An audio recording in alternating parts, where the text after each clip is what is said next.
So the first thing I think is really important is for you to define whatever is going to be your fulfillment factor.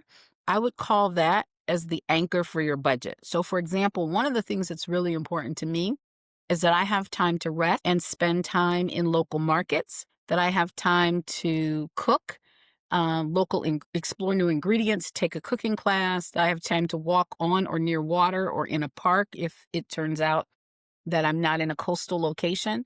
I have absolutely prioritized beaches and coastlines in my previous planning. So, what is the non negotiable daily, weekly spending limit before you look at destinations? So, from a budget anchor, in order for me to be able to stay in a coastal town and near the beach or on the water, that means I'm going to prioritize what it's going to cost for my lodging.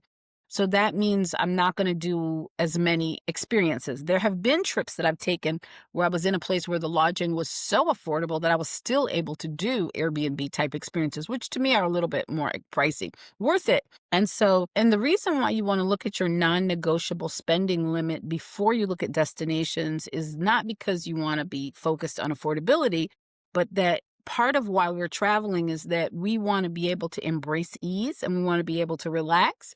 And that anchor is going to ensure that you are in a place where things will be fulfilling and stress-free. In fact, one of the reasons I went to Europe first is I knew that would be probably the most expensive. Airfare was high, and to stay and do anything in London is high. And I knew I was going to be in London I flew in and out of London, so I had hotel stays, short ones, on the front end and back end of my house sitting. But also, I chose to house sit also as a budget anchor. It was going to give me community and put me in situations where I was going to be in the context of a community. So the family that you're staying with tends to tell you these are the neighbors. They might introduce you to people. I've had them have dinner with me so that I understand their culture and their daily habits, not just of their pets, but their home and their routine. One person was nice enough to give me a gift weekly pass to the yoga studio where she went, and I met a lot of her friends there, and that incident was in England. So the second step that's really important out of 7 is to think about this idea that the purpose of a sabbatical or slow travel is to slow down. So how do you slow down? So from a budgeting standpoint, that means you're going to stay in one place for 2 to 4 weeks.